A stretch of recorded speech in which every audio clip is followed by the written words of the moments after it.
ജന്മത്തിൽ അതിന്റെ എന്നാ ബാക്കി മാതാജി അനുഭവിക്കും. വെച്ചത് പറ. ഈ ജന്മത്തിൽ അത് തീർന്നില്ലെങ്കിൽ അടുത്ത ജന്മത്തിൽ അനുഭവിക്കേണ്ടി വരും. ഓക്കെ, അതൊന്ന് ഈ ജന്മത്തിൽ അനുഭവിച്ചില്ലെങ്കിൽ അടുത്ത ജന്മത്തിന് വേണ്ടി ഇനിയും പുനർജനിക്കേണ്ടി വരും അല്ലെ? അതൊന്ന്. ഉം. പിന്നെ നമ്മുടെ എല്ലാ കർമ്മങ്ങളെല്ലാം തീർത്തതിന് ശേഷം നമുക്ക് ഭഗവാന്റെ ധാമത്തിലേക്ക് പോകേണ്ടതുണ്ടല്ലോ.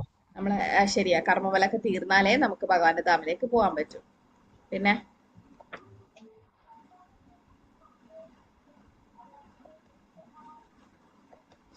മെയിൻ എന്തായിരിക്കണം കാരണം?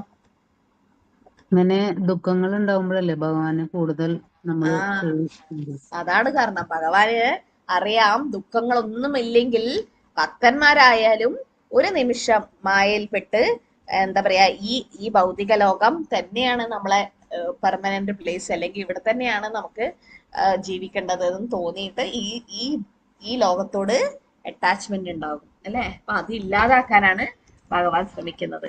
ഓർമ്മിപ്പിക്കുകയാണ് ഇത് ദുഃഖാലയം അശാശ്വതമാണെന്ന് ഭക്തരപ്പം വിഷമങ്ങൾ വരുന്നതും ഭഗവാൻ കുറച്ചു നേരമാണ് ഭക്തന്മാർക്ക് വേണ്ടി ചെയ്യുന്നത് അല്ലെ? ഭഗവാൻ അത് കുറച്ചു കൊണ്ടുവരും, ഭക്തന്മാർക്ക് വേണ്ടിയിട്ട് ഭഗവാൻ കുറക്കും. കാരണം ഭക്തന്മാർക്ക് അറിയാം അതും ഭഗവാന്റെ തന്നെ എന്താ പറയാ അനുഗ്രഹമാണ്. തത്തേനു കമ്പം സുസമീക്ഷമാണ്, ഭഗവാന്റെ അനുഗ്രഹമായിട്ടാണ് ഭക്തന്മാരത് എടുക്കാറ് അല്ലെ? അപ്പം 32 ഭീഷ്മസ്തുതിയില് 32 മുതലുള്ള ശ്ലോകങ്ങളില് 32ാമത്തെ ശ്ലോകത്തിൽ എന്താ പറയുന്നത്? ആദ്യം ഭഗവാനെ എപ്പോഴും മനസ്സിൽ ഭീഷ്മദേവിനെ ഓർക്കാൻ പറ്റണം, ചിന്തയും എല്ലാം അന്തേ നാരായണ സ്മൃതി. 33 ഭഗവാന്റെ രൂപത്തെയാണ് ഭീഷ്മദേവ് വർണ്ണിക്കുന്നത്. ഋപുവന കമനം തമാലവർണം, തമാൽ വൃക്ഷത്തെ കാണുമ്പം രാധാറാണിയും ഗോപിമാരൊക്കെ ഭഗവാനെ ഓർക്കുമായിരുന്നു. അതേ കളറാണ് ഭഗവാൻ. ഭഗവാന്റെ രൂപത്തിനോടുള്ള ആകർഷണം പറയാണ്. പിന്നെ 34 എന്താ പറയുന്നത്? ഭഗവാന്റെ കൃഷ്ണൻ ആത്മസഖ അല്ലെങ്കിൽ അർജുനന്റെ തന്നെ സഖയായിട്ടുള്ള ഭഗവാൻ. പിന്നെ ആ ഒരു രൂപം അല്ലെ, എന്താ പൊടിയൊക്കെ പാറി മുടിയൊക്കെ എന്താ ചാരനിറമായി, പിന്നെ വേർപ്പ് തുള്ളികൾ, അതൊരു ഭക്തവത്സല രൂപത്തിൽ, അതായത് ഭക്തന് വേണ്ടി പ്രവർത്തിച്ചിട്ട് വേർത്തൊലിച്ചിരിക്കുകയാണ് ഭഗവാൻ. ഒരു ഭക്തവത്സല രൂപത്തിൽ തന്നെ കാണണമെന്ന് ഭീഷ്മദേവൻ ആഗ്രഹിച്ചു. എന്നിട്ടോ ഭീഷ്മദേവിന്റെ അസ്ത്രങ്ങളൊക്കെ റോസാപ്പൂ പോലെയാണ് ഭഗവാന് തോന്നിയത്. 35 എന്താ പറയുന്നത്?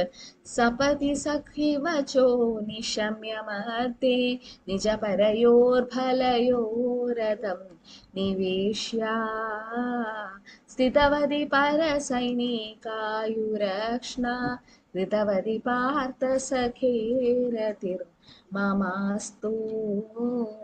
ശ്രീകൃഷ്ണ ഭഗവാൻ തന്റെ മിത്രത്തിന്റെ ആജ്ഞ അനുസരിച്ച് രഥം കുരുക്ഷേത്ര യുദ്ധഭൂമിയിൽ അർജുനന്റെയും ദുര്യോധനന്റെയും സേനാവ്യൂഹങ്ങൾക്ക് മധ്യേ നിർത്തുകയും പ്രതിയോഗികളുടെ ആയുസ് കൃപാപുരസ്സരമായ കടാക്ഷത്താൽ ലഘൂകരിക്കുകയും ചെയ്തു. ആ കൃഷ്ണനിൽ എന്റെ മനസ്സ് ഏകാഗ്രമായിട്ടേ ആകട്ടെ. അപ്പം എതിരെയുള്ള ആൾക്കാർക്കും ഭഗവാൻ നന്മയാണ് വരുത്തിയത്. അതെങ്ങനെയാണ്? കൗരവർക്കും ഭഗവാൻ നന്മയാണ് വരുത്തതെന്ന് പറയുന്നു. അതെങ്ങനെയാ? എങ്ങനെയാണ് കൗരവർക്ക് നന്മ വരുത്തിയത് ഭഗവാൻ?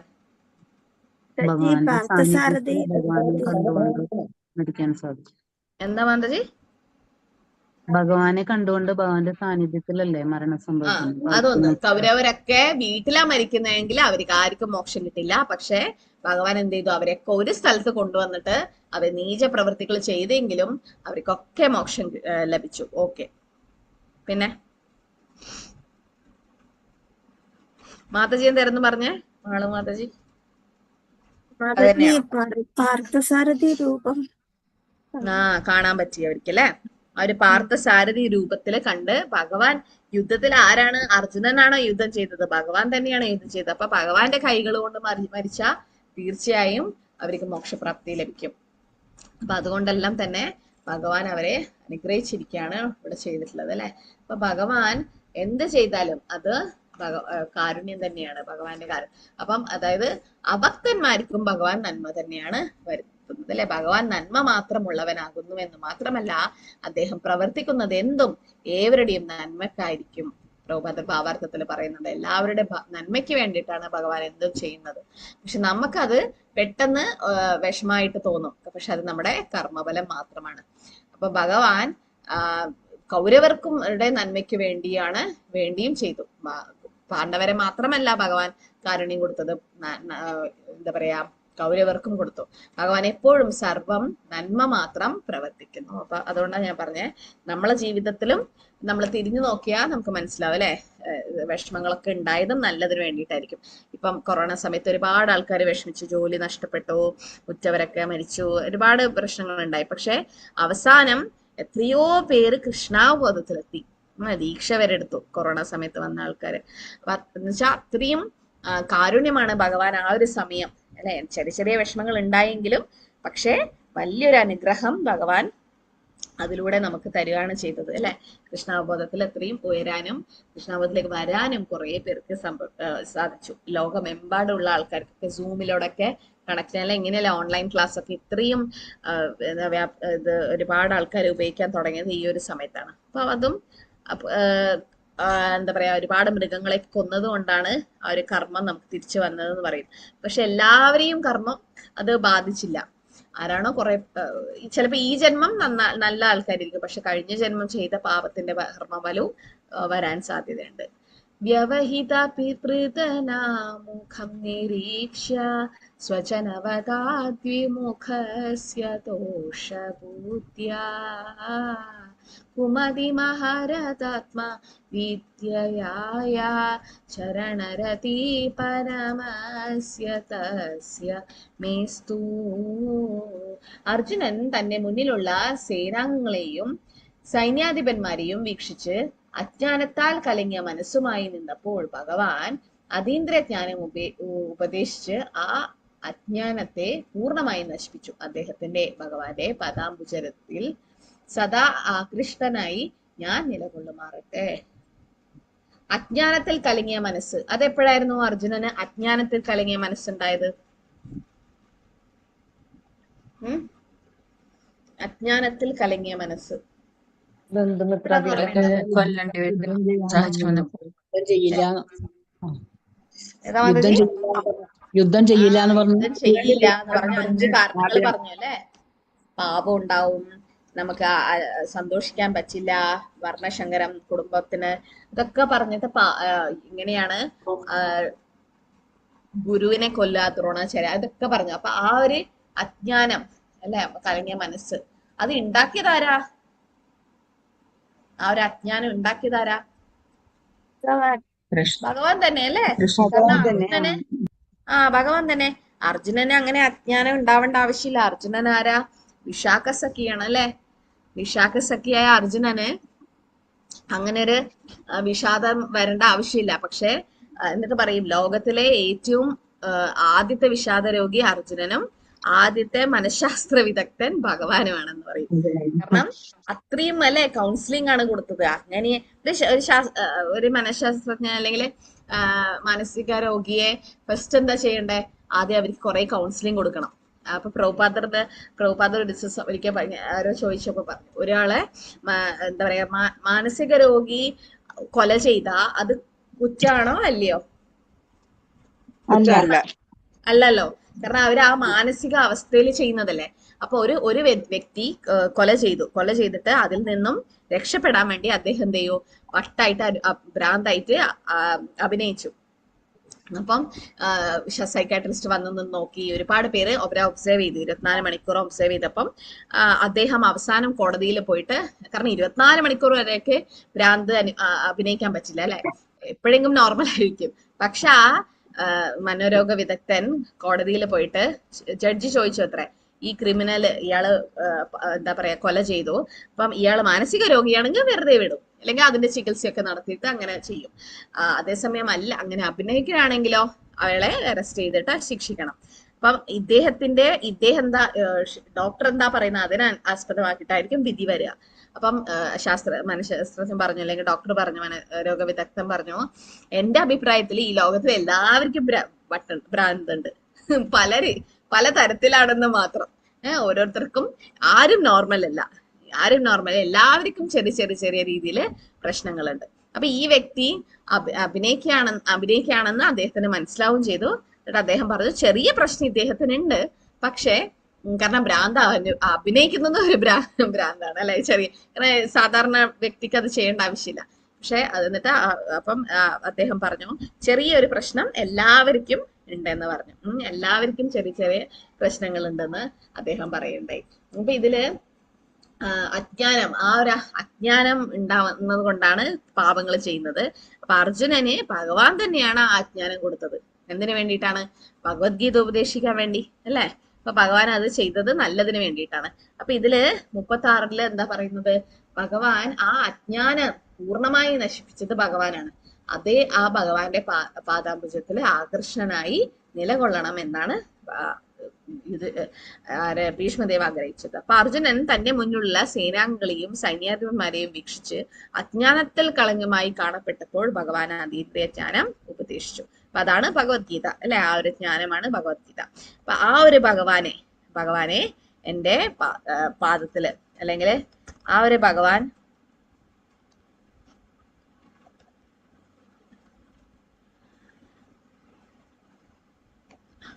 ആ ഒരു ഭഗവാന് എന്റെ പാദത്തില് സമർപ്പിക്കണം എന്നാണ് എന്താ പറയാ മനസ്സ് അല്ലെ. നമ്മള് അംബരീഷ് മഹാരാജ് അങ്ങനെയായിരുന്നു. അംബരീഷ് മഹാരാജ് എന്താ ചെയ്യുക? സവൈ മന കൃഷ്ണ പദ അരവിന്ദ്യോ വാചാംസി വൈകുണ്ഠ ഗുണാനുവർണ്ണന. എപ്പോഴും ഭഗവാനിലായിരുന്നു അംബരീഷ് മഹാരാജാവിന്റെ എന്താ പറയാ മനസ്സ്. അപ്പൊ അതുപോലെ ഭീഷ്മദേവും അതാണ് ആഗ്രഹിച്ചത്. അവസാനം അല്ലെ, ഏത് മഹാരാജാവാണ് ഒരു നിമിഷം ഭഗവാനെ ഓർത്തിട്ട് ഭഗവാനിലേക്ക് പോയത്? ഓർമ്മയുണ്ടോ? ആരാന്ന്? കട്ടുവങ്ക മഹാരാജ് അല്ലെ. എല്ലാവർക്കും അറിയില്ലേ കട്ടുവങ്ക മഹാരാജിന്റെ കഥ? അപ്പൊ അദ്ദേഹം അവസാനം ഒരു നിമിഷം ഭഗവാനെ ഓർത്തിട്ട് തിരിച്ച് ഭഗവാനിലേക്ക് പോയി. മഹാത്മാക്കളിലൂടെ ഭഗവാൻ കാണിച്ചു തരുന്ന മാതൃകളിൽ നിന്ന് അവരുടെ സ്ഥാനം കുറയ്ക്കുകയോ വ്രണപ്പെടുത്തുകയോ ചെയ്യാതെ പാഠങ്ങൾ പഠിക്കണം. ഇപ്പൊ അർജുനന്റെ കേസും മഹാരാജ് പരീക്ഷിത് കേസും. പരീക്ഷിത് മഹാരാജാവ് എന്താ പറയാ അർജുനന്റെ കൊച്ചുമകനാ.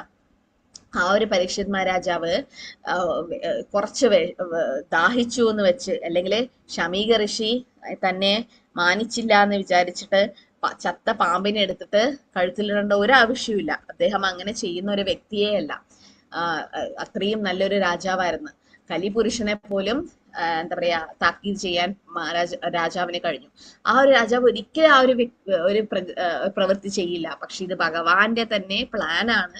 ഇങ്ങനെ ചെയ്താൽ മാത്രമേ ശൃംഗി ആ ബ്രാഹ്മണപുത്രൻ പരീക്ഷ മഹാരാജനെ ശപിക്കുകയുള്ളൂ. അങ്ങനെ ശപിച്ചാൽ മാത്രമേ അദ്ദേഹം 7 ദിവസം ഭാഗവതം കേൾക്കാൻ വേണ്ടി പോവുകയുള്ളൂ അല്ലെ. അപ്പം അർജുനൻ ഭഗവത്ഗീത കേൾപ്പിക്കാനും പരീക്ഷ മഹാരാജാവ് ഭാഗവതം കേൾപ്പിക്കാൻ വേണ്ടിയിട്ട് ഭഗവാൻ ചെയ്തതാണ് ആ ഒരു ലീല. ഇപ്പൊ കൃഷ്ണൻ സ്വന്തം വാഗ്ദാനം ത്യജിക്കുന്നതാണ് 37ാമത്തെ ശ്ലോകത്തിൽ പറയുന്നത്. നമുക്കറിയാം അല്ലെ, യുദ്ധത്തിന് മുമ്പായിട്ട് ആയുധം എടുക്കില്ല എന്നുള്ള വാഗ്ദാനം കൃഷ്ണൻ ചെയ്തിരുന്നു. പക്ഷെ അത് തെറ്റിച്ചു. ഈ ഒരു ചിത്രത്തിൽ നിങ്ങൾക്ക് കാണാൻ പറ്റുന്നുണ്ട്. സ്വനിഗമപഹയാമാത് പ്രതിജ്ഞാ ഋതമധികർത്തുമവാപ്ലുതോ രഥസ്ഥാ ധൃതരഥചരണോ മ്രിയാചലദ്ഗുർ ഹരിരിവ ഹന്തുമിവം ഗതോത്തരീയാ. അതായത് ഭീഷ്മന്റെ ആഗ്രഹം നിറവേറ്റാനായി ഭഗവാൻ സ്വന്തം ശബ്ദം പരിത്യജിച്ചുകൊണ്ട് രഥത്തിൽ നിന്നിറങ്ങി രഥചക്രം എടുത്തുകൊണ്ട് ഉത്തരീയം നിലത്ത് വീണത് പോലും അറിയാതെ ദ്രുതഗതിയിൽ ഭീഷ്മദേവന്റെ നേരെ സിംഹം ആനയെ കൊല്ലാൻ എന്ന പോലെ പാഞ്ഞെടുത്തു. കൃഷ്ണൻ തന്റെ ഭക്തനെ തന്നേക്കാൾ മഹത്വത്തിൽ ഉയർന്ന സ്ഥാനത്തേക്ക് ഉയർത്തപ്പെടുന്നു. ഭഗവാന് ഈ ഒരു രൂപത്തില്, ഭഗവാന്റെ പേരെന്താ? ഈ ഒരു ചക്രം എടുത്ത രൂപത്തില് ചക്രപാണി അല്ലെ, അങ്ങനെയൊക്കെ പേര്. ആ ചക്രം വന്ന് വീണ സ്ഥലം ഏതാ? ചക്രം വന്ന് വീണ സ്ഥലത്തിന്റെ പേരെന്താ? ഏകചക്രധാം. അത് ആരുടെ സ്ഥല? ആരുടെ? നിത്യാനന്ദ പ്രഭുവിന്റെ അല്ലെ. നിത്യാനന്ദ പ്രഭു ബലറാമായിട്ട് വന്ന നിത്യാനന്ദ പ്രഭുയുടെ ജന്മസ്ഥലമായ ഏകചക്രധാമിലാണ് ആ ചക്രം പോയി വീണതെന്ന് പറയുന്നു. അപ്പൊ ഈ കഥ നിങ്ങൾക്ക് അറിയാം. ഭീഷ്മദേവൻ 5 അസ്ത്രങ്ങൾ കൊണ്ട് പാണ്ഡവരെ ഇല്ലാതാക്കാൻ ശ്രമിക്കും എന്ന് ശപഥമെടുത്തു. എന്നിട്ട് അത് ദുര്യോധന ആ അമ്പുകളൊക്കെ ഏൽപ്പിച്ചപ്പം കൃഷ്ണൻ അർജുനൻ അയച്ചിട്ട് ആ അമ്പുകളൊക്കെ തിരിച്ചു വാങ്ങിപ്പിച്ചു. അപ്പം അതറിഞ്ഞപ്പം ഭീഷ്മദേവന് വളരെ സങ്കടമായിട്ട് ദേഷ്യം വന്നിട്ട് പറഞ്ഞു, എന്റെ പ്രതിജ്ഞ ലംഘിച്ചല്ലേ ഭഗവാൻ, അപ്പൊ നാളെ ഭഗവാന്റെ പ്രതിജ്ഞ ഞാൻ ലംഘിപ്പിക്കും. എന്നിട്ട് വേണ്ടിയിട്ട് അർജുനൻ തന്നെ ഉപദ്രവിക്കാൻ വേണ്ടി ഒരുപാട് അസ്ത്രങ്ങൾ അയക്കുകയും ഭഗവാൻ അവസാനം അർജുനൻ മരിക്കുന്നതായപ്പം എന്ത് ചെയ്തു, രഥത്തിൽ നിന്ന് ഇറങ്ങി രഥത്തിന്റെ ചക്രം എടുത്തിട്ട് തന്റെ പ്രതിജ്ഞ, യുദ്ധത്തിന് മുമ്പ് എടുത്ത പ്രതിജ്ഞ, എന്താ ആയുധങ്ങൾ എടുക്കില്ല എന്നുള്ള പ്രതിജ്ഞ, അത് വരെ ലംഘിച്ചു. എന്തിനു വേണ്ടിയിട്ടാണ് ഭഗവാൻ ആ പ്രതിജ്ഞ ലംഘിച്ചത്? 2 കാരണങ്ങളുണ്ട്. ഒന്ന്, ഭക്തനെ രക്ഷിക്കാൻ. അർജുനനെ എന്തായാലും രക്ഷിക്കണ്ടാമേ ഭക്ത പ്രണശ്യതി ഭഗവാൻ പറയുന്നുണ്ട് ഭഗവത്ഗീതയിൽ അല്ലെ. അപ്പം ആ ഭക്തനെ രക്ഷിക്കാൻ വേണ്ടിയിട്ടാണ് ചക്രം എടുത്തത്. 2,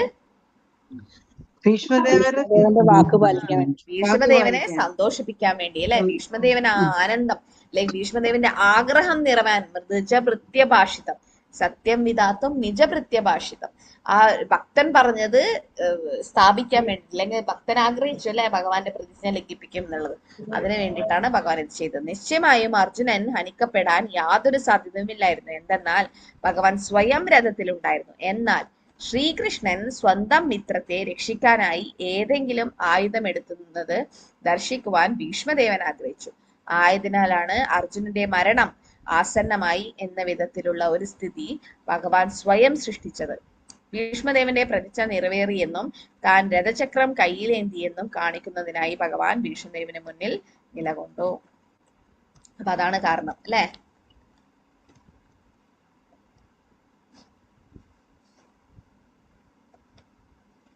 അപ്പൊ ഭീഷ്മദേവന്റെ ആഗ്രഹം നിറവേറ്റാൻ വേണ്ടിയിട്ട് ആര് ചെയ്താണിത്? ഭഗവാൻ സ്വയം അല്ലെ. ആ ഒരു ചക്രം എടുത്തിട്ട് ഭീഷ്മദേവനെ സന്തോഷിപ്പിക്കാൻ വേണ്ടി, ഭക്തന്മാരുടെ സന്തോഷമാണ് ഭഗവാൻ ഏറ്റവും പ്രിയപ്പെട്ടത്. ബാഹ്യദൃഷ്ടിയാൽ ശ്രീകൃഷ്ണ ഭഗവാൻ അദ്ദേഹം ശബ്ദം അതിലംഘിച്ച പോലെ തോന്നും. പക്ഷേ ഭഗവാൻ കുരുക്ഷേത്ര യുദ്ധത്തിന് മുമ്പ് തന്നെ ഭഗവാൻ അത് പറഞ്ഞിരുന്നു അല്ലെ, ഞാൻ ഒരിക്കലും ആയുധം എടുക്കില്ല എന്നുള്ളത്. പക്ഷെ ഭഗവാൻ തന്റെ ശബ്ദം തെറ്റിച്ചാലും ഭക്തന്മാരുടെ ശബ്ദം ഭഗവാൻ തെറ്റിക്കില്ല അല്ലെ. കാരണം എന്താ പറയാ, ഭീഷ്മദേവ് ആഗ്രഹിച്ചിരുന്നു ആ ഒരു കാര്യം. പിന്നെയോ എന്തിനോടാ അത് ഉപമിച്ചത്? ഭഗവാൻ ഭീഷ്മദേവന്റെ അടുത്തേക്ക് പോകുന്നത് എന്തിനോടാണ് ഉപമ നൽകിയത്? എന്ത് ഉപമയാണ്? സിംഹം ആനയുടെ പിന്നിൽ പോകുന്നത്. നമുക്ക് ചിലപ്പം വീഡിയോയിലൊക്കെ കണ്ടിട്ടല്ലേ, സിംഹം എങ്ങനെയാ പോവാ? അത്രയും ദേഷ്യത്തിലും അത്രയും ശക്തിയില് അങ്ങനെ അത്രയും എന്താ പറയാ സ്പീഡിലാണ് പോവുക അല്ലെ. അതുപോലെ ഭഗവാൻ രഥചക്രം കയ്യിലേന്തി ഭീഷ്മദേവന്റെ നേരെ സിംഹമാനയെ കൊല്ലുന്നത് പോലെ പാഞ്ഞടുക്കുകയും ചെയ്തു. ആ സന്ദർഭത്തിൽ എന്തായേ, അദ്ദേഹത്തിന്റെ ഉത്തരീയം താഴെ വീണത് പോലും അദ്ദേഹം അറിഞ്ഞില്ല. കാരണം അത്രയും അദ്ദേഹം ഭീഷ്മദേവന്റെ പ്രതിജ്ഞ നിറവേറ്റാൻ വേണ്ടിയായിരുന്നു ഇത് ചെയ്തത് അല്ലെ. അപ്പൊ ഭഗവാൻ കാരുണ്യമൂർത്തിയായ ഭഗവാൻ രഥചക്രം കയ്യിലേന്തി ഭീഷ്മർക്ക് നേരെ പാഞ്ഞു. അപ്പൊ അതിൽ ഭഗവാന്റെ കാരുണ്യാണത് അല്ലെ, ആ ഒരു ചെയ്തത്. ഭഗവാന് വേണമെങ്കിൽ ഭീഷ്മദേവനെ അവിടെ തന്നെ ഇല്ലാതാക്കാം, പക്ഷെ ഭഗവാൻ അത് ചെയ്തില്ല. ഭീഷ്മദേവന്റെ ആഗ്രഹം നിറവേറ്റി കൊടുക്കുകയാണ് ചെയ്തത്. ശിതവികിഘശതോ വിശീർണദംശ ക്ഷതജ പരിപ്ലുത ആതതായിനോ മേ പ്രസവമിപ സസരമത്വദാർത്ഥം സഭവതു മേ ഭഗവാൻ ഗതിർ മുകുന്ദ. ഭഗവാൻ എന്തുകൊണ്ടാ മുകുന്ദ എന്ന് വിളിക്കുന്നത്? മുകുന്ദൻ മോക്ഷദായകൻ, മുക്തിദായകൻ അല്ലെ. മുക്തി പ്രദേതാം സർവേഷാം വിഷ്ണുദേവന സംശയം. മുക്തി നൽകാൻ വേണ്ടി ഭഗവാൻ കൃഷ്ണനെ മാത്രമേ കഴിയുകയുള്ളൂ. അപ്പൊ ഇതിലെന്താ പറയുന്നത്? മോക്ഷദായകനായ പരമദിവ്യത പുരുഷൻ ശ്രീകൃഷ്ണ ഭഗവാൻ എന്റെ പരമ ആത്യന്തികമായ പ്രാപ്യസ്ഥാനമായി തീരട്ടെ. യുദ്ധഭൂമിയിൽ മൂർച്ചയേറിയ ശരങ്ങളാൽ ഞാൻ ഏൽപ്പിച്ച മുറിവുകൾ നിമിത്തം ക്രോധത്താൽ എന്ന പോലെ അദ്ദേഹം എന്റെ നേരെ പാഞ്ഞെടുത്തു. അദ്ദേഹത്തിന്റെ കവചം ഛിന്ന ഭിന്നമാവുകയും മുറിവുകളാൽ അദ്ദേഹത്തിന്റെ ശരീരം രക്തപൂരിതമാവുകയും ചെയ്തു. അപ്പം 38, 39 ഒരുമിച്ചിട്ടാണ് പറയുന്നത്. അപ്പൊ ഇതിലെന്താ പറയുന്നത്? ശ്രീകൃഷ്ണ ഭഗവാനും ഭീഷ്മദേവനും തമ്മിലുള്ള ആ പെരുമാറ്റം അല്ലെ, അത് ശത്രുക്കൾ തമ്മിലുള്ളതല്ല, അതൊരു ഭക്തനും ശുദ്ധഭക്തനും ഭഗവാനും തമ്മിലുള്ള ബന്ധത്തെയാണ് ഇവിടെ പറയുന്നത്. ശത്രുതയല്ല അവിടെ ഉള്ളത് അല്ലെ. അവിടെ എന്താ പറയാ, സ്നേഹമാണ് അവിടെ രണ്ടുപേർക്ക് തമ്മിലുള്ളത്. ശുദ്ധഭക്തനും ബാഹ്യത്തിൽ നോക്കുമ്പം യുദ്ധം ചെയ്യുന്നതായിട്ട് കാണാം. പക്ഷെ അവിടെ രണ്ടുപേരും എന്താ ഭഗവാൻ ഭക്തനോടും ഭക്തൻ ഭഗവാനോടുമുള്ള ആ ഒരു ഇടപെടലാണ് നമുക്ക് കാണാൻ പറ്റുന്നത്. ഭീഷ്മദേവൻ ഭഗവാനെ അദ്ദേഹത്തിന്റെ വ്യക്തിഗത ലക്ഷണങ്ങളോടെ ദർശിപ്പിക്കുവാൻ അഭിലഷിച്ചു. ഈ തൃഷ്ണ എല്ലാ ശുദ്ധൻ ഭക്തന്മാരിലും ഉണ്ടാകും. വിജയരഥ കുടുംബ ആത്തതോത്രേ ധൃതഹയരശ്മിനി ത്രിശീക്ഷണിനേ ഭഗവതിരതിരസ്തൂനേ മുഹുർഷു യമിഹ നിരീക്ഷ്യ ഹദാദദാ സ്വരൂപം. മരണവേളയിൽ എന്റെ പരമമായ ആകർഷണം പരമദിവ്യ പുരുഷനായ ശ്രീകൃഷ്ണ ഭഗവാനാകട്ടെ വലത് കരത്തിൽ ചാട്ടവാറും ഇടത് കൈയിൽ കടിഞ്ഞാണുമേന്തി എല്ലാ തരത്തിലും അദ്ദേഹത്തിന്റെ രഥത്തെ അതീവ ശ്രദ്ധയോടെ സംരക്ഷിച്ച പാർത്ഥസാരഥിയിൽ ഞാൻ എന്റെ മനസ്സ് ഏകാഗ്രമാക്കുകയാണ്. കുരുക്ഷേത്ര യുദ്ധകളത്തിൽ അദ്ദേഹത്തിന്റെ ദർശനം നേടിയവർ മരണശേഷം തങ്ങളുടെ മൗലിക രൂപം പ്രാപിച്ചു. ഇപ്പൊ ഇതാ പറയുന്നത് മൗലിക രൂപം. അത് ഏത് മുക്തിയാണ്? ഏത് മുക്തിയാണ് മൗലിക രൂപം?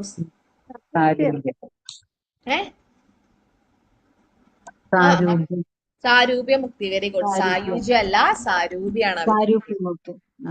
ഇപ്പൊ ശ്യാമാന്തക രത്നത്തിന്റെ കഥ, സമന്തമണി അല്ലെ, നമുക്കറിയില്ല. ഈ ലീല ഭഗവാൻ കൃഷ്ണൻ ജാമ്പവാന്റെ ആഗ്രഹവും സ്വന്തം ആഗ്രഹവും എങ്ങനെ നിറവേറ്റി? ആർക്കറിയാം ആ കഥ? സ്യമന്തമണി, രത്നം, ജാമ്പവാൻ, ചുരുക്കി പറയോ കൃഷ്ണ? ആ മണി ആര് കട്ടെടുത്തെന്നാണ് പറഞ്ഞത്? കൃഷ്ണ ഭഗവാൻ കട്ടെടുത്തു. ആ കൃഷ്ണൻ തന്നെ എടുത്തെന്നാണ് പറഞ്ഞത് അല്ലെ? എന്താ മാതാജി? സത്രാജിത്ത് പറഞ്ഞു ശ്രീകൃഷ്ണനാണ് കട്ടെടുത്തത്. അപ്പൊ ഭഗവാൻ എടുത്തതാണ് അവിടെ പറഞ്ഞത് അല്ലെ? പക്ഷെ ആ ലീലയിൽ നമുക്ക് മനസ്സിലാക്കാൻ പറ്റും ഭഗവാൻ എത്ര നിഷ്കളങ്കനാണെന്നും ജാമ്പവാനും അത് തിരിച്ചു കിട്ടണമെന്ന് ആഗ്രഹിച്ചു. എന്നിട്ട് അവസാനം ജാമ്പവാൻ ഒരു പ്രായശ്ചിത്ത നിലയിൽ എന്താ ചെയ്തത്?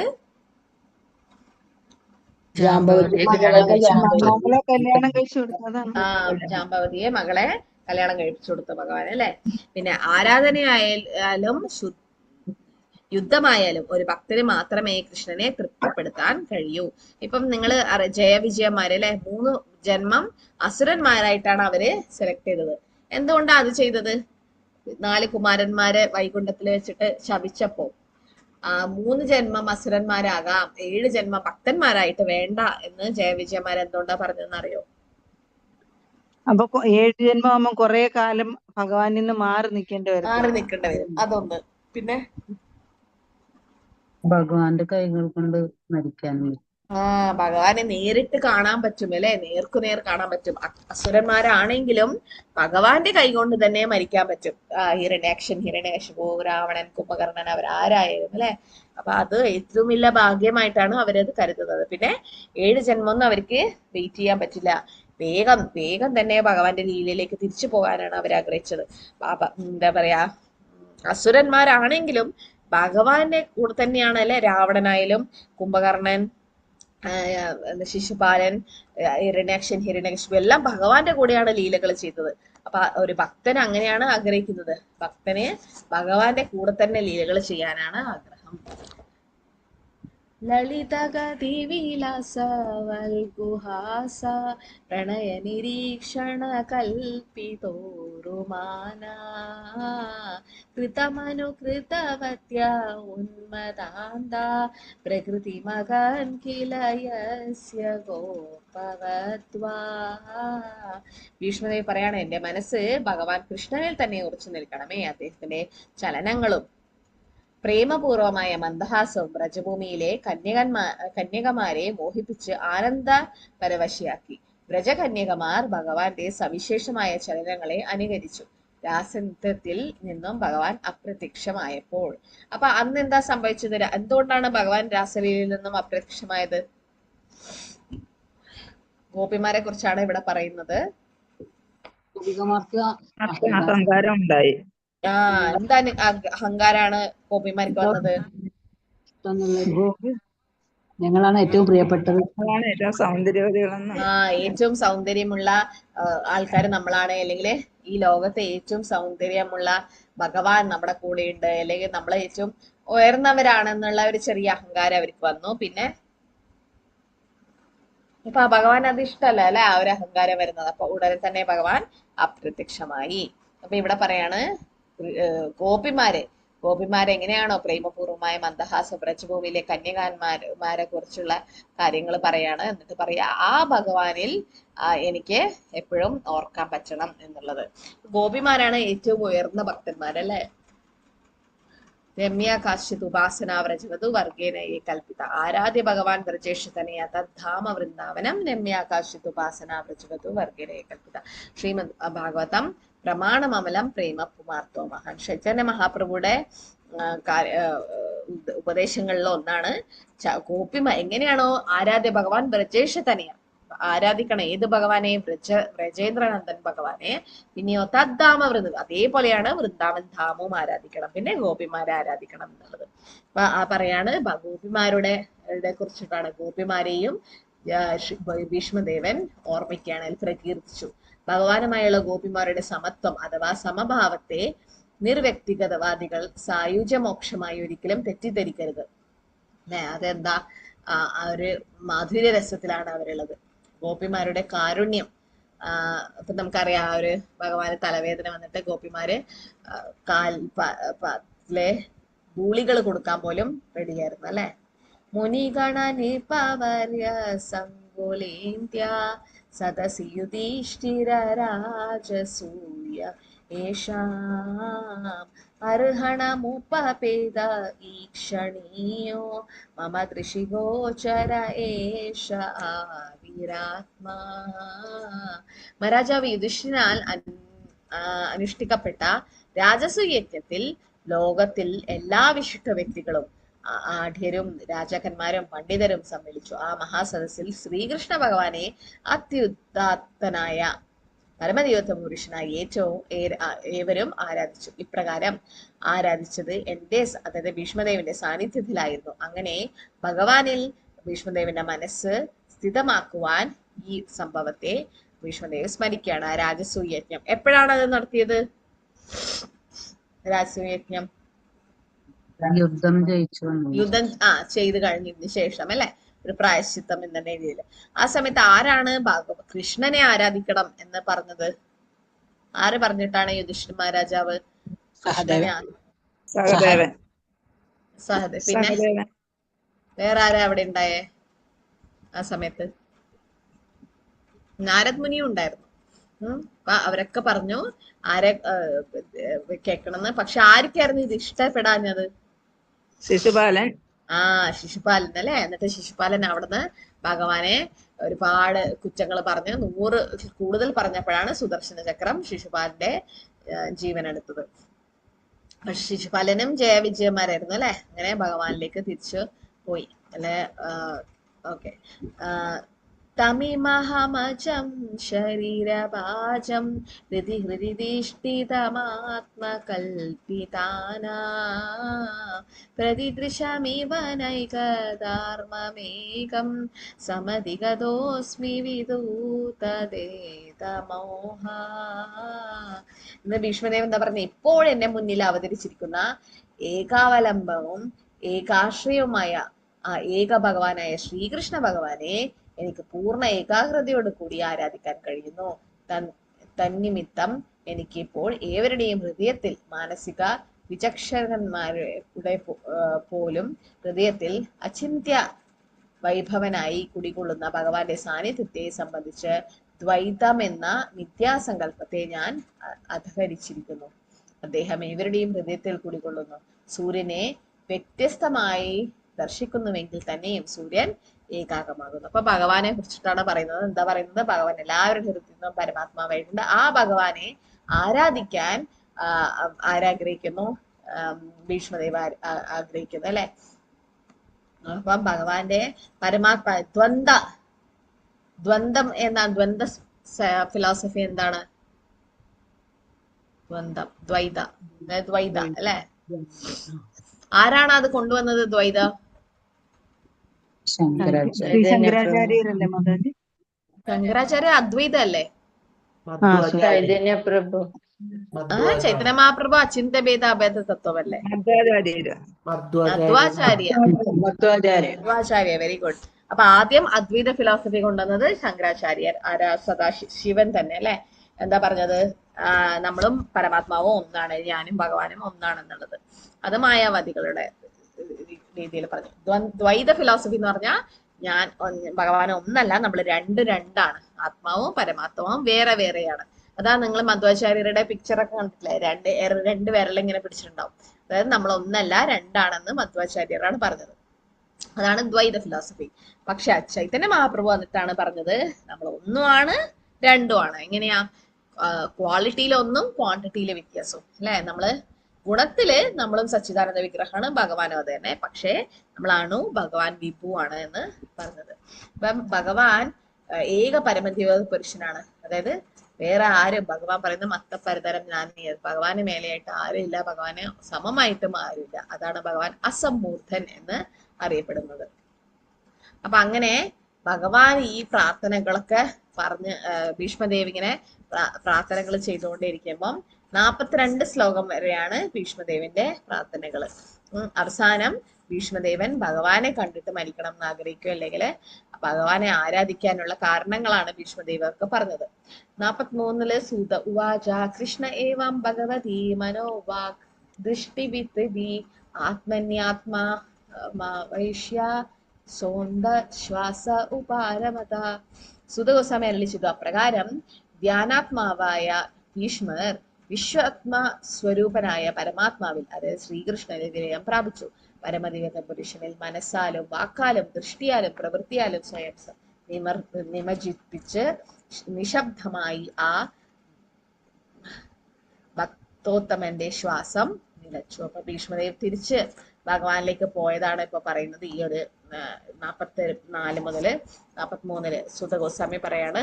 അവസാനം അല്ലെ ഭീഷ്മദേവ് എല്ലാം ഭഗവാനെ കുറിച്ച് ഓർത്ത് ഇച്ഛാമൃത്യു, ആ ഒരു ഉത്തരായണത്തിന് വേണ്ടി വെയിറ്റ് ചെയ്തു. 49 ശ്ലോകം വരെ ഉള്ളൂ. അപ്പൊ നമുക്കിന്ന് തീർക്കാൻ ശ്രമിക്കാം. പക്ഷെ നിങ്ങൾ ഇതിന്റെ ഭാവാർത്ഥം നന്നായിട്ട് വായിക്കണം. ഭീഷ്മസ്തുതിയുടെ മുഴുവനും ഭാവാർത്ഥവും നിങ്ങൾ വായിച്ചില്ലേ മാതാജി? കഴിഞ്ഞ ക്ലാസ്സിലൊക്കെ ഭാവാർത്ഥം വായിച്ചിരുന്നില്ലേ? വായിച്ചു മാതാജി. ഫുള്ള് വായിച്ചോ? ഓക്കെ. സ്തുതിയെല്ലാം വായിച്ചു. സ്തുതി മാത്രമേ ഉള്ളൂ, ബാക്കി വായിച്ചില്ല. സ്തുതി ഭാവാർത്ഥം വായിച്ചോ?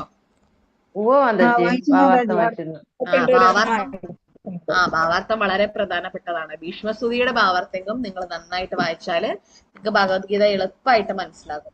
അപ്പം ഇതില് ഭഗവാൻ പ്രഭുപാദർ പറയാണ് 9 വിധത്തിലുള്ള രസങ്ങള് അല്ല, 9 വിധത്തിലുള്ള ഭക്തിയുത സേവനങ്ങള്, ശ്രവണം, ജപം, സ്മരണം, പാതാരം എന്നിവരുടെ സേവനം, ആരാധന, പ്രാർത്ഥന, ആജ്ഞകൾ നിർവഹിക്കുന്നത്, സഹോദര്യം സ്ഥാപിക്കുക, ആത്മസമർപ്പണം, ഇതൊക്കെ ചെയ്താൽ ഭക്തൻ തിരിച്ച് ഭഗവാന്റെ ധാമിലേക്ക് പോകാൻ എളുപ്പമായിട്ട് കഴിയും. ഭീഷ്മദേവ് ഇതൊക്കെ ചെയ്യുന്നുണ്ട് അല്ലെ? എല്ലാം അവസാനം ഭഗവാനിലേക്ക് തിരിച്ചു പോവാണ് അദ്ദേഹം ചെയ്തത്. 43 49 അവസാനത്തെ 4-5 ശ്ലോകങ്ങളിൽ എന്താ പറയുന്നത് നോക്കാം. സമ്പദ്യമാനമജ്ഞായ ഭീഷ്മം ബ്രാഹ്മണി നിഷ്കളേ സർവേ ബഭൂവസ്തേ തുഷ്ണീം വായാസീവതിനാത്യയേ. പരമോത്കൃഷ്ടവും പരിപൂർണവും നിത്യസമ്പൂർണവുമായ അനന്തമായ നിത്യതയിൽ ഭീഷ്മദേവൻ വിലയം പ്രാപിച്ചു എന്നറിഞ്ഞ് അവിടെ സന്നിഹിതരായവരെല്ലാം ദിനാന്ത്യത്തിലെ പക്ഷികളെ പോലെ നിശബ്ദരായി തീർന്നു. നമുക്ക് രാത്രി കേൾക്കാല്ലേ? രാവിലെ എല്ലാ പക്ഷികളും ഭയങ്കര ശബ്ദങ്ങൾ കാണും, പക്ഷെ രാത്രി ആർക്കും ഒരു ശബ്ദമുണ്ട്. അപ്പൊ അതുവരെ ഭീഷ്മദേവാണ് സംസാരിച്ചുകൊണ്ടിരുന്നത്. പക്ഷെ ഇവിടെ ഈ പിക്ചറിൽ കാണാനല്ലേ പാണ്ഡവരൊക്കെ അവിടെ നിന്നിട്ട്, കൃഷ്ണനും അവിടെ ഉണ്ട്, പിന്നെ നാരദ് മുനി, വ്യാസദേവ് ഒക്കെ അവിടെ വന്ന് നിന്നിട്ട്. ഏറ്റവും ശുദ്ധ ഭക്തനാണ് അല്ലെ ഭീഷ്മദേവ്. അതുകൊണ്ടാണ് ഇവരൊക്കെ വന്നിട്ട് അവിടെ ഭീഷ്മദേവ് പറയുന്നത് കേൾക്കാൻ വേണ്ടി അവിടെ ഇരുന്നു. എന്നിട്ട് അവസാനം എന്തായി? അദ്ദേഹം തിരിച്ച് ഭഗവാനിലേക്ക് പോയ സമയത്ത് എല്ലാവരും നിശബ്ദരായിട്ട് അവിടെ നിന്നു, ഭഗവാൻ ഉൾപ്പെടെ അല്ലെ. കാരണം ഭഗവാന് ഭക്തന്മാരെ കൂടുതൽ ഇഷ്ടമാണ് അല്ലെ. പക്ഷെ തിരിച്ച് ഭീഷ്മദേവൻ പോകുന്നത് എങ്ങോട്ടാണ് ഭീഷ്മദേവൻ പോയത്? ആത്മാവ്? ഭഗവാന്റെ പാർത്ഥസാരഥി ലോകത്തിലേക്ക്. ഭഗവാന്റെ തന്നെ പാർത്ഥസാരഥി ലോകത്തിൽ എവിടെ ഏത് വൈകുണ്ഠത്തിലാണോ ഭഗവാൻ പാർത്ഥസാരഥി രൂപത്തിലുള്ളത് ആ സ്ഥലത്തേക്കാണ് ഭീഷ്മദേവൻ പോയത്. അപ്പൊ അതും നല്ലത് തന്നെയല്ലേ? കാരണം ഭഗവാന്റെ സാന്നിധ്യം എപ്പോഴും ഉണ്ടാവുന്ന സ്ഥലത്തേക്ക് തന്നെ ഭീഷ്മദേവ് തിരിച്ചുപോയി. അപ്പൊ അത് അദ്ദേഹത്തിന് അങ്ങനെ പോവാൻ സാധിച്ചെന്തുകൊണ്ടാ? അവസാന നിമിഷം ഭഗവാനിൽ തന്നെ അല്ലെ മനസ്സുറപ്പിച്ച് ഭഗവാന്റെ കാര്യങ്ങളൊക്കെ ഓർത്തിട്ടാണ് ഭീഷ്മദേവ് അവസാന ശ്വാസം എടുത്തത്.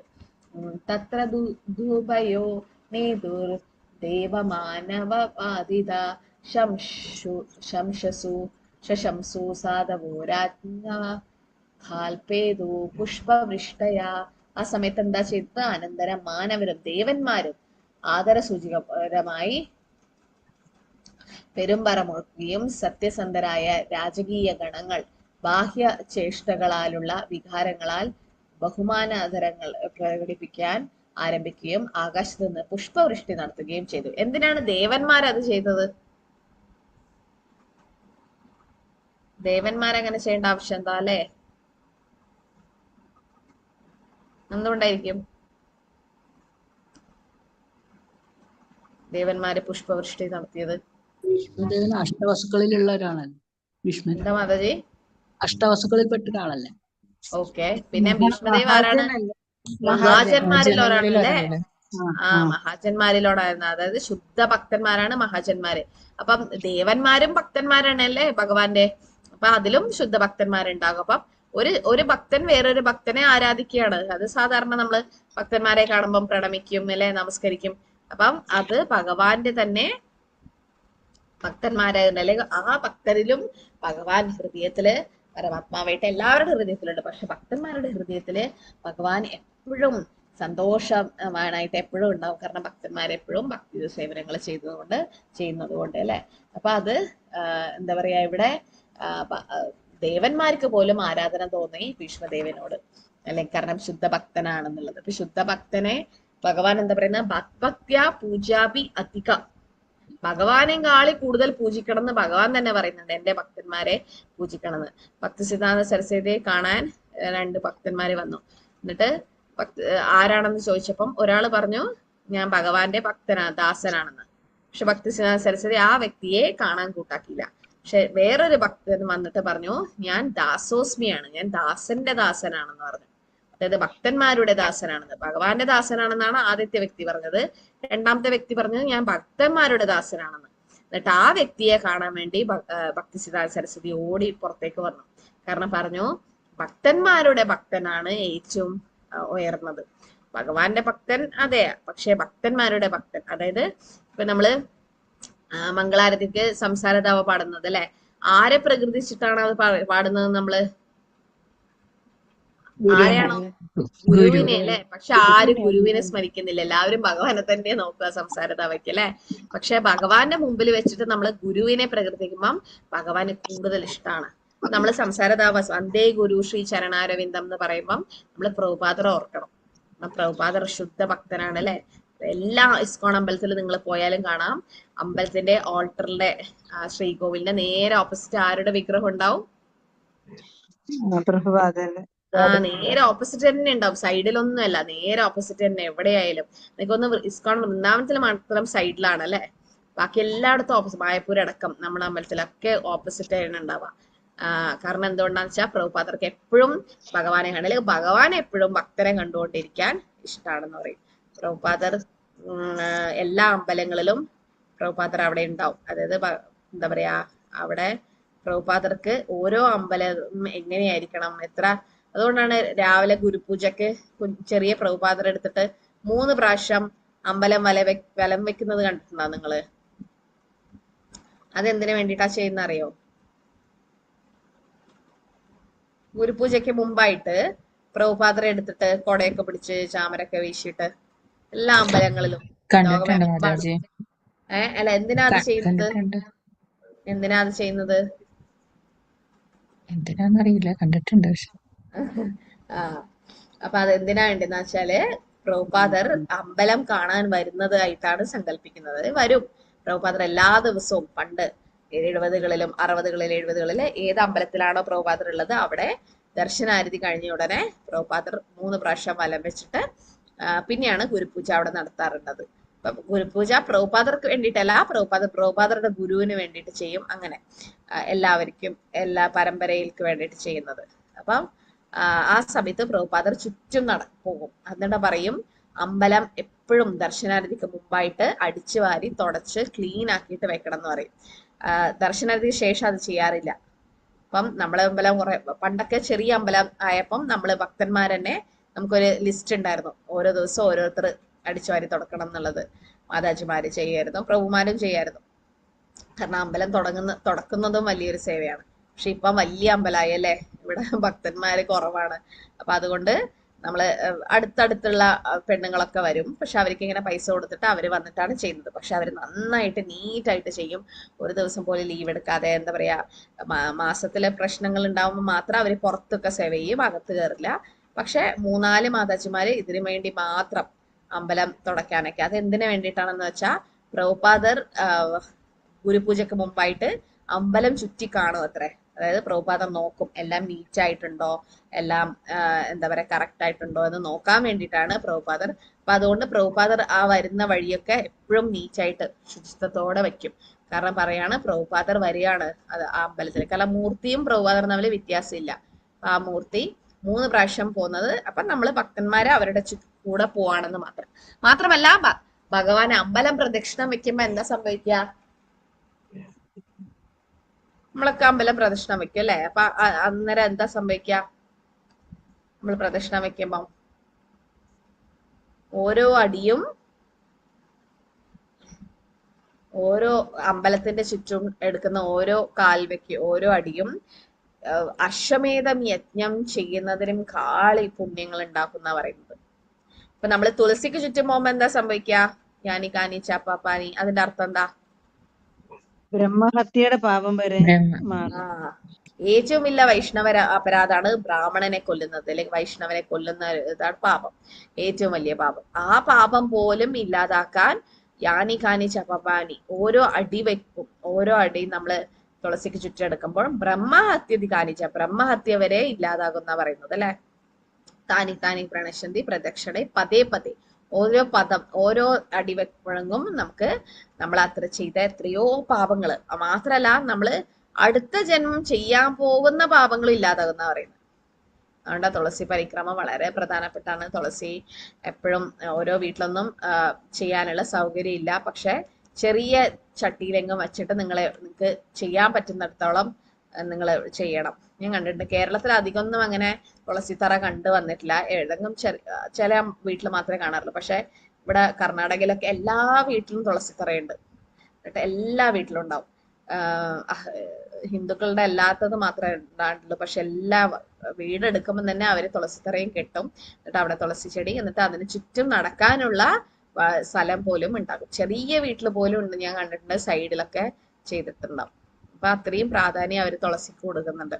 അപ്പം നമ്മള് ചെയ്യാൻ പറ്റാത്ത ആൾക്കാര് വീട്ടില് ബാൽക്കണിയിലോ എവിടെയെങ്കിലും വെച്ചിട്ട് നമ്മള് എല്ലാ ദിവസവും തുളസി പരിക്രമം ചെയ്യാൻ ശ്രമിക്കുക. ഓക്കെ, അപ്പൊ ഇതില് ഭീഷ്മദേവൻ പരമനിക്ഷേപത്തിൽ ലയിക്കുകയാണ്. അതായത് ഭീഷ്മദേവൻ ഭഗവാന്റെ രൂപം ലയിക്കുക എന്നുള്ള വാക്ക് നിങ്ങൾ ഇവിടെ ഭാവാർത്ഥത്തിൽ കണ്ടിരണം. പക്ഷെ അത് ലയിക്കുക എന്ന് പറഞ്ഞാൽ സായുജ മുക്തി, ബ്രഹ്മജ്യോതിയിൽ ലയിക്കുക എന്നല്ല, ഭഗവാന്റെ ചിന്തകളിൽ ലയിക്കുക എന്നും പറയും. അതായത് ഭക്തൻ ഭഗവാനിലേക്ക് ലയിക്കുക എന്ന് പറഞ്ഞാൽ ബ്രഹ്മജ്യോതിയിലേക്ക് ലയിക്കുക. ഭക്തൻ ഒരിക്കലും ബ്രഹ്മജ്യോതിയിലേക്ക് ലയിക്കില്ല, അല്ലെ സായുജ മുക്തി കിട്ടില്ല. പക്ഷെ ഭഗവാന്റെ ചിന്തയിൽ ലയിക്കുകയാണെന്ന് അതിന്റെ അർത്ഥം കേട്ടാ. അപ്പൊ ലയിക്കുക എന്നുള്ളത് നിങ്ങൾ സായുജ മുക്തിയായിട്ട് എടുക്കണ്ട, അത് തെറ്റിദ്ധരിക്കണ്ട. എന്നിട്ട് ഇതിലെന്താ പറയുന്നത്? നോത്തമ ശ്ലോക വർത്താനം. സോ ഭഗവാൻ ആരെയാണോ വേദമന്ത്രങ്ങളാൽ പ്രതീകരിക്കുന്നത് ഭഗവാൻ, ആ പരമപുരുഷനായ ഭഗവാന്റെ സർവാതിശയവും അതീന്ദ്രവുമായ വിഷയങ്ങളിൽ ആരൊക്കെ സ്വജീവിതം സമർപ്പിക്കുന്നോ, ആരൊക്കെ ഭഗവാന്റെ പാതാരവിന്ദങ്ങളെ സ്മരിക്കുന്നതിന് സദാ വ്യാപൃതനായിരിക്കുന്നു, അവരൊക്കെ ജീവിതത്തിന്റെ അന്ത്യനിമിഷങ്ങളിൽ ആപത്ത് ക്ഷണിച്ച് വരുത്തുകയില്ല. ഓക്കെ, സോ ഭീഷ്മദേവിന്റെ വേർപാടിനെ എന്തോടായിട്ടാണ് ഉപമിക്കുന്നത് നിങ്ങൾക്ക് ഇവിടെ കാണാൻ പറ്റുന്നത് അല്ലെ. പക്ഷികള് ദിനാന്ത്യത്തിൽ പക്ഷികൾ നിശബ്ദരാകുന്നു ഭീഷ്മദേവന്റെ അവസാന എന്നതും അദ്ദേഹം പരമദിവ്യത്വ പുരുഷനെ ലയിക്കുന്നുവെന്നും കരുതുന്ന അജ്ഞരായ ആളുകൾ അല്ലെ, അങ്ങനെ വിചാരിക്കാൻ പാടില്ല. നമ്മള് ലയിക്കുക എന്ന് പറയുന്നത് ഭഗവാൻ ചിന്തകളിൽ ലയിക്കുക എന്നാണ് അതിന്റെ അർത്ഥം. അല്ലാണ്ട് ഭഗവാനിൽ ലയിക്കുന്ന ബ്രഹ്മജ്യോതിയിലേക്ക് ലയിക്കുകയല്ല അവിടെ നടക്കുന്നത്. ഭീഷ്മദേവന്റെ വേർപാടിനെ ആദരിക്കുന്ന ആര്, എന്താ പറയാ, ദേവന്മാര് പോലും ആദരിക്കുന്ന അല്ലെ. ഒരു മഹാനായ വൈഷ്ണവിയുടെ വേർപാടിന് ശേഷം ഒരു ഭക്തന്റെ ശരിയായ മാനസികാവസ്ഥ എന്താ? ശരിക്കും അവർ തിരിച്ച് ഭഗവാന്റെ ധാമിലേക്ക് പോവാണ് അല്ലെ, ഭഗവാന്റെ ലീലയിലേക്ക് പോവാണ് അവർ ചെയ്തത്. ഭീഷ്മദേവന്റെ ഈ എല്ലാ മംഗളാശിസുകളെ കുറിച്ചും മഹാരാജാവ് യുധിഷ്ഠിരന് പൂർണ്ണ ബോധ്യമുണ്ടായിരുന്നു. ആകയാൽ അദ്ദേഹത്തിന് തീർച്ചയായും മഹാവിയോഗം അനുഭവപ്പെടുകയുണ്ടായിരിക്കണം. ഭീഷ്മദേവൻ പരിത്യജിച്ച ഭൗതിക ശരീരത്തിന്റെ ഹേതുവായല്ല, മറിച്ച് ഒരു മഹാത്മാവിന്റെ വിയോഗത്താലാണ് അദ്ദേഹം ദുഃഖിതനായി തീർന്നത്. കാരണം കൃഷ്ണഭക്ത വിരഹവിന ദുഃഖനഹി ദേക്കിപ്പാര, കൃഷ്ണഭക്തന്റെ വിരഹമാണ് ഈ ലോകത്തെ ഏറ്റവും ഉയർന്ന വിരഹമെന്ന് ആരാ പറഞ്ഞത്? ചൈതന്യ മഹാപ്രഭുവിനോട്. ഭക്തന്മാരുടെ വിരഹമാണ് ഏറ്റവും വലിയ വിരഹം. രാമാനന്ദറായി ചൈതന്യ മഹാപ്രഭുവിനോട് പറഞ്ഞതാണ്. മഹാപ്രഭു ചോദിച്ചു ഏറ്റവും വലിയ ദുഃഖം എന്താ? അപ്പൊ മഹാപ്രഭു പറഞ്ഞു കൃഷ്ണഭക്ത വിരഹവിന ദുഃഖനഹി ദേക്കിപ്പാര, കൃഷ്ണഭക്തന്റെ വിരഹമാണ് ഏറ്റവും വലിയ ദുഃഖം എന്നുള്ളത്. അപ്പൊ ആ ദുഃഖമാണ് യുധിഷ്ഠിര മഹാരാജാവ് അനുഭവിച്ചത്. ഇപ്പൊ നമുക്ക് കാണാൻ കിട്ടുന്നുണ്ട് അല്ലെ, പ്രഭുപാദരുടെ ചുറ്റും കാണുന്നില്ലേ, ഇതൊക്കെ ഓരോ ഗുരുക്കന്മാരാണ്, പ്രഭുപാദരുടെ ശിഷ്യന്മാര്. അവരൊക്കെ പ്രഭുപാദരിലേക്ക് തിരിച്ചുപോയി, അല്ലെങ്കിൽ പ്രഭുപാദരുടെ എന്താ പറയാ ഭഗവാന്റെ ലീലയിലേക്ക് തിരിച്ചു പോവാണ് അവരൊക്കെ ചെയ്തത്. അപ്പൊ അവരൊക്കെ പ്രഭുപാദർ പറയും എനിക്ക് ഒരുപാട് നക്ഷത്രങ്ങളെ ആവശ്യമില്ല, കാരണം നക്ഷത്രങ്ങൾ ചിലപ്പം ഇല്ലാതാകും, പക്ഷെ ഒരു ചന്ദ്രൻ മതി, ഒരു പൂർണ്ണചന്ദ്രൻ. എന്തുകൊണ്ടാ? ഒരു പൂർണ്ണചന്ദ്രൻ ഉണ്ടായെങ്കിൽ എല്ലായിടത്തും പ്രകാശം ഉണ്ടാവും അല്ലെ. അതുപോലെ പ്രഭുപാദരുടെ പൂർണ്ണചന്ദ്രന്മാരാണ് പ്രഭുപാദരുടെ ശിഷ്യന്മാരൊക്കെ. അവരാണ് കൃഷ്ണാവബോധം പ്രചരിപ്പിക്കാൻ വേണ്ടി പ്രഭുപാദരെ ഒരുപാട് സഹായിച്ചതല്ലേ. ലോകമെമ്പാടും കൃഷ്ണാവബോധം പ്രചരിപ്പിക്കാൻ വേണ്ടി ഇവര് സഹായിച്ചു. അതുകൊണ്ട് പ്രഭുപാദർക്ക് അവരെ വലിയ ഇഷ്ടമായിരുന്നു. അപ്പൊ വൈഷ്ണവന്മാർ മരിക്കുന്നു എന്ന് പറയുന്നവൻ യുക്തരഹിതനാണ്. കാരണം അവരവരുടെ ശബ്ദത്തിൽ നിർദ്ദേശങ്ങളിൽ ജീവിക്കുന്നു. വൈഷ്ണവന്മാർ ജീവിക്കാൻ വേണ്ടി മരിക്കുന്നു, ജീവിക്കുമ്പോൾ ശുദ്ധനാമം ചുറ്റും പ്രചരിപ്പിക്കാൻ ശ്രമിക്കുന്നു. എന്നിട്ട് അവസാനം എന്തായ? യുധിഷ്ഠിര മഹാരാജാവ് രാജ്യം ഭരിച്ചു. അവസാനത്തെ ശ്ലോകത്തിൽ പറയുന്നുണ്ട് തസ്യ നിർഹാരണാദി സംപരേതസ്യ ഭാർഗവ യുധിഷ്ഠിരാകാരയിത്വാ മുഹൂർത്തം ദുഃഖദോ അഭവത്.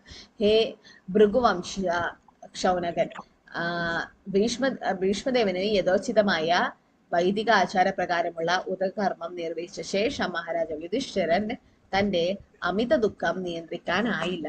കാരണം ശുദ്ധഭക്തന്മാരുടെ വിരഹം അല്ലെ, അത് ഒരിക്കലും അവർക്ക് നിയന്ത്രിക്കാൻ പറ്റിയില്ല. എന്നിട്ട് എന്താ ചെയ്തത്? അവിടെ സന്നിഹിതരായിരുന്ന എല്ലാ ശ്രേഷ്ഠ ഋഷിമാരും രഹസ്യമായ മന്ത്രങ്ങളാൽ ശ്രീകൃഷ്ണ ഭഗവാനെ പുകഴ്ത്തി. അനന്തരം എല്ലാവരും ശ്രീകൃഷ്ണ ഭഗവാനെ സദാ അവരുടെ ഹൃദയത്തിൽ വഹിച്ചുകൊണ്ട് അവരവരുടേതായ ആശ്രമങ്ങളിലേക്ക് മടങ്ങി. അപ്പം കാരണം ഭഗവാനെയാണ് അവിടെ യുധിഷ്ഠിര മഹാരാജാവ് രാജാവായപ്പം അവിടെ എന്താ പറയാ യജ്ഞത്തില് ഭഗവാനാണ് അവിടെ ഉണ്ടായിരുന്നത്. എന്നിട്ടോ അവിടെ മഹാരാജാവ് യുധിഷ്ഠിരനെ രാജാവാക്കി ശ്രീകൃഷ്ണനോടൊപ്പം യാത്രയാക്കുകയും അവിടെ അവരുടെ പേരപ്പനെയും തപസ്യായ പേരമ്മ ഗാന്ധാരിയെയും അദ്ദേഹം സാന്ത്വനപ്പെടുത്തുകയും ചെയ്തു. യുധിഷ്ഠിര മഹാരാജ് ചെയ്തതാണ് അല്ലെ. ശരിക്കും യുധിഷ്ഠിര മഹാരാജാവിനെ അവരെ ഇറക്കി വിടാം, പക്ഷെ യുധിഷ്ഠിര മഹാരാജ് എന്തുകൊണ്ടാണ് അവരെ ഇപ്പോഴും അവിടെ തന്നെ വെച്ചിരിക്കുന്നത്? ധൃതരാഷ്ട്രയെയും ഗാന്ധാരിയെയും വല്യച്ഛനും വല്യമ്മ. എന്താ മാതാജി? വല്യച്ഛനല്ലേ മാതാജി? അത് വല്യച്ഛൻ നഷ്ടപ്പെട്ടത്, മക്കളെല്ലാം നഷ്ടപ്പെട്ടു. അച്ഛന്റെ ഏട്ടൻ അല്ലെ വല്യച്ഛനൊക്കെ. മക്കളൊക്കെ മരിച്ചു പോയത്. അവര് രണ്ടാളും അന്ധരാണ് അല്ലെ, അന്ധരാണ്. പിന്നെ എന്താ പറയാ ധൃതരാഷ്ട്ര അന്ധരാണ്, ഗാന്ധാരി സ്വമേധയാ കെട്ടിവെച്ചതാണ് കണ്ണ്. അപ്പൊ ആ ഒരു അവസ്ഥ. പിന്നെ മക്കളൊക്കെ മരിച്ചു. അപ്പൊ അവരെ സംരക്ഷിക്കണം അല്ലെ, രാജാവിന്റെ കടമയാണത് അല്ലെ. അപ്പൊ അത്രയും അതുകൊണ്ട് എന്നിട്ടും യുധിഷ്ഠിര മഹാരാജയുടെ എന്ത് ഗുണമാണ് അതിൽ കാണുന്നത്? ഇത്രയും പ്രശ്നങ്ങളൊക്കെ ഉണ്ടായിട്ടും ഇത്രയും ധൃതരാഷ്ട്ര കാരണമാണ് ഈ യുദ്ധം സംഭവിച്ചിട്ടുള്ളത്. ധൃതരാഷ്ട്രം വേണമെങ്കിൽ യുദ്ധം ഇല്ലാതാക്കാൻ പറ്റുമായിരുന്നു അല്ലെ? പക്ഷെ ധൃതരാഷ്ട്ര തന്റെ മക്കള് രാജാവാണെന്ന് അങ്ങനെ ആഗ്രഹിച്ചു അല്ലെ? അപ്പൊ എന്നിട്ടും ധൃതരാഷ്ട്ര ഇത്രയും ക്രൂരത ചെയ്തിട്ടും രാജ്യം തിരിച്ചു നൽകാണ്ടിരുന്നിട്ടും യുധിഷ്ഠിര രാജാവ് സംരക്ഷിച്ചു അല്ലെ? ഒരു രാജാവിന്റെ കടമ നിർവഹിക്കുകയാണ് ചെയ്തത്.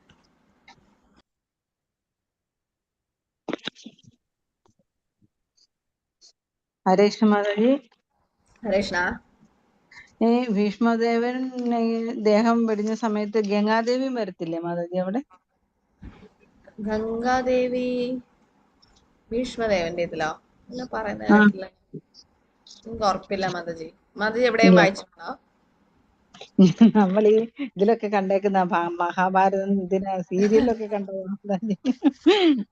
ഓ അന്നേരം പക്ഷെ ഇതിലൊന്നും ഗംഗാദേവി വന്ന് മകനെ കൂട്ടിക്കൊണ്ട് പോകുന്നതായിട്ട് ഇങ്ങനെ കാണിക്കും. സീരിയലിനകത്തുണ്ട്, ബുക്കിനകത്തില്ല. നമ്മള് കണ്ടിട്ടില്ലേ അങ്ങനെ സീരിയലൊക്കെ കണ്ടേക്കുന്ന അങ്ങനെ? പക്ഷെ ഇതിലൊന്നും അങ്ങനെ ഭാഗത്തിലൊന്നും അങ്ങനെ പറയുന്നില്ല. അപ്പൊ ഭീഷ്മദേവർ അമ്മയെ വിളിക്കും, അമ്മ വന്ന് കൂട്ടിക്കൊണ്ട് പോകുന്നതായിട്ടൊക്കെയാണ് ഇങ്ങനെ കണ്ടേക്കുന്നത്. ഗീത മാതാജി അറ്റൻഡൻസ് പോസ്റ്റ് ചെയ്ത നേരത്തെ ചെയ്താ? ശരി. അറ്റൻഡൻസ് ചെയ്തില്ല മാതാജി. അയ്യോ ചെയ്തില്ലേ? ഇല്ല. ചെയ്യാൻ പറ്റുമോ? അതെന്താ ആദ്യം തന്നെ മാതാജി ഇട്ട് തന്നില്ലേ? ഞാൻ ഇട്ടുണ്ട്, ഫസ്റ്റിൽ ഇട്ടുണ്ട് മാതാജി. ചാറ്റ് ബോക്സിൽ ഉണ്ടാവുമല്ലോ മാതാജി. ചാറ്റില് നോക്ക്. അപ്പൊ ഇതില് എന്താ അവസാനത്തെ ശ്ലോകത്തിൽ എന്താ പറയുന്നത്? വാസുദേവ മോദിത ചകാര രാജ്യം ധർമ്മേന. അതായത് അച്യുതോക്തം മഹാരാജാവ് യുധിഷ്ഠിരൻ ഭീഷ്മൻ അംഗീകരിച്ചതും ഭഗവാൻ ശ്രീകൃഷ്ണൻ സ്ഥിരീകരിച്ചതുമായ രാജകീയ തത്വങ്ങളുടെ നിയമങ്ങൾ അനുസൃതമായ രാജ്യത്ത് രാജകീയ അധികാരം കർശനമായി നടപ്പിലാക്കി. അപ്പൊ അദ്ദേഹം രാജാവായി സ്ഥാനമേറ്റു. എന്നിട്ട് അവസാനം എന്താ സംഭവിച്ചത്? പിത്രാചാനുമതോ രാജാ വാസുദേവാനുമോദിത ചകാര രാജ്യം ധർമ്മേണ പിതൃപൈതാമഹം വിഭു. ഇതിന് ശേഷം മഹാധർമ്മനായ മഹാരാജാവ് യുധിഷ്ഠിരൻ തന്റെ പേരപ്പനാൽ അംഗീകരിക്കപ്പെട്ടതും ഭഗവാൻ കൃഷ്ണനാൽ സ്ഥിരീകരിക്കപ്പെട്ടതുമായ ധർമ്മസംഹിതയും രാജകീയ തത്വങ്ങളെയും കർശനമായി അനുസരിച്ച് രാജ്യഭരണം നിറവേറ്റി. അപ്പൊ അവസാനം അങ്ങനെയാണ് ഈ അധ്യായം അവസാനിക്കുന്നത്. പിന്നെ ഇതിന് ശേഷം നിങ്ങൾക്ക് ഒരു ഓപ്പൺ ബുക്ക് ചോദ്യങ്ങൾ പരീക്ഷയുണ്ട്. ആക്ച്വലി സ്കന്ധം 1 അധ്യായം 1 മുതൽ 9 വരെയുള്ള അധ്യായത്തിൽ നിന്നിട്ടാണ് ഒരു ഓപ്പൺ ബുക്ക് ചോദ്യങ്ങൾ ഉണ്ടാവുക. അപ്പൊ ഓപ്പൺ ബുക്ക് പരീക്ഷ എന്ന് പറഞ്ഞാൽ നിങ്ങൾ ഭക്തിശാസ്ത്രത്തിലൊക്കെ എഴുതിയതുപോലെ ഓപ്പൺ ബുക്കിന്റെ ഉത്തരങ്ങൾ എഴുതിയിട്ട് അയക്കലാണ്. അത് ഞാൻ ഗ്രൂപ്പിലിടാം. ഓക്കെ.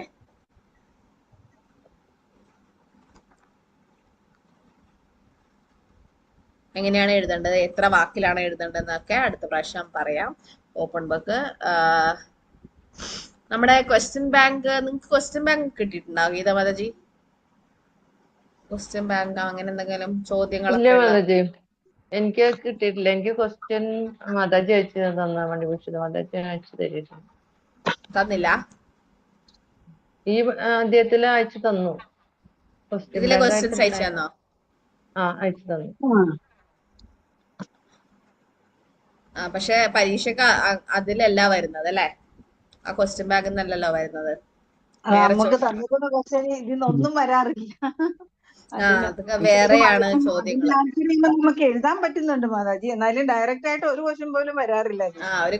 അത് ഭക്തി വൈഭവ് പരീക്ഷ സെറ്റ് ചെയ്തത് വേറൊരു പ്രഭുവാണ്. അപ്പൊ ആ പ്രഭു ക്വസ്റ്റ്യൻ ബാങ്ക് എന്നല്ല എടുത്തത്, കുറച്ച് ഭാവാർത്ഥത്തിനൊക്കെ വായിച്ചിട്ട് ചെയ്യേണ്ടതാണ്. അപ്പൊ അതുകൊണ്ടാണ്. പിന്നെ ഇതില് ഓപ്പൺ ബുക്കിന്റെ ചോദ്യങ്ങള് ഞാൻ പോസ്റ്റ് ചെയ്യാം. എന്നിട്ട് എത്ര വാക്കിൽ എഴുതണം എന്നൊക്കെ പറയാം. എത്ര ഇതിലുള്ള ചോദ്യങ്ങളൊക്കെ ഞാൻ അറിയിക്കാം ഗ്രൂപ്പിലൂടെ. അപ്പൊ നിങ്ങക്ക് അടുത്ത ആഴ്ച പരീക്ഷ എഴുതാൻ റെഡിയാണോ എല്ലാവരും? ശ്ലോകം ഇല്ലല്ലോ അല്ലെ ഈ അധ്യായത്തില്? ശ്ലോകം ഇല്ല. അപ്പം 29-ന് നമുക്ക് ക്ലോസ്ഡ് ബുക്ക് ആക്കാം. 9-ാം അധ്യായം. അത് കഴിഞ്ഞിട്ട് ഞാൻ ഓപ്പൺ ബുക്ക് തരാം. കാരണം അല്ലെങ്കിൽ നിങ്ങൾക്ക് രണ്ടും കൂടെ ആവില്ല. ക്ലോസ് ബുക്ക് കഴിയട്ടെ 9-ാം അധ്യായത്തിന്റെ. ഓക്കെ, എന്നിട്ട് നമുക്ക് ഓപ്പൺ ബുക്കിന്റെ ചോദ്യങ്ങൾ തരാം. അപ്പൊ അടുത്ത ആഴ്ച ഗീതമന്ത്രി ഗ്രൂപ്പിൽ ഇപ്പോഴേ പോസ്റ്റ് ചെയ്തോളൂ. അടുത്ത ആഴ്ച 9-ാം അധ്യായത്തിന്റെ ക്ലോസ് ബുക്ക്, അത് കഴിഞ്ഞിട്ട് ഞാൻ ഓപ്പൺ ബുക്ക് ചോദ്യങ്ങൾ പോസ്റ്റ് ചെയ്യാം. Okay okay Mataji. കൃഷ്ണ, 2 പരീക്ഷ ഉണ്ടാവും എന്താ മതി? 9-ന് 2 പരീക്ഷ ഉണ്ടാവുമോ? ക്ലോസ് മറ്റു ഇല്ല, ഓപ്പൺ ബുക്ക് അതിനുശേഷം. ഓപ്പൺ ബുക്ക് നിങ്ങൾക്ക് അതിനെ പരീക്ഷയായിട്ട് വെക്കുന്നതല്ലോ, നിങ്ങള് വായിച്ചിട്ട് എഴുതേണ്ടതല്ലേ. എഴുതിയിട്ട് അയച്ചു തന്നാ മതി മെയിലില്. അതിന്റെ ഡേറ്റ്, ലാസ്റ്റ് ഡേറ്റ് ഒക്കെ സമയം തരാം, ഒരാഴ്ച സമയം തരാം.